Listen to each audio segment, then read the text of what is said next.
Hello বন্ধুরা, good morning. কেমন আছো? আশা করি সবাই ভালো আছো। তোমাদের ভালোবাসা ও আশীর্বাদে আমি খুব ভালো আছি।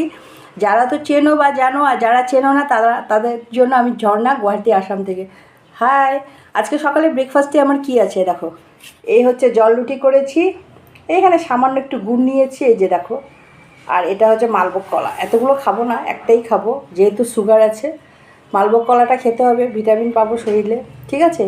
এই হচ্ছে আজকে আমার সকালে ব্রেকফাস্ট। এটা হচ্ছে জল রুটি করেছি, অল্প ঘি মেখে নিয়েছি। আর এটা হচ্ছে তোমার লাল চা, ডেলির মতন, দেখেছো। এই হচ্ছে আমার ব্রেকফাস্ট। আমার এই ছোট্ট ব্রেকফাস্টের ভিডিওটা যদি তোমাদের একটুও ভালো লেগে থাকে, প্লিজ আমার চ্যানেলটাকে একটু ফলো করে দিও, একটা লাইক দিয়ে একটু কমেন্ট করো। যারা ইউটিউব থেকে দেখছো, আমার চ্যানেলটাকে একটু ফলো করে দিও, সাবস্ক্রাইব করে দিও, ঠিক আছে বন্ধুরা। সবাই খুব ভালো থেকো, সুস্থ থেকো, আর সারাদিনটা খুব ভালোভাবে কাটাও। টাটা। ভালো হয়েছে জল রুটিটা।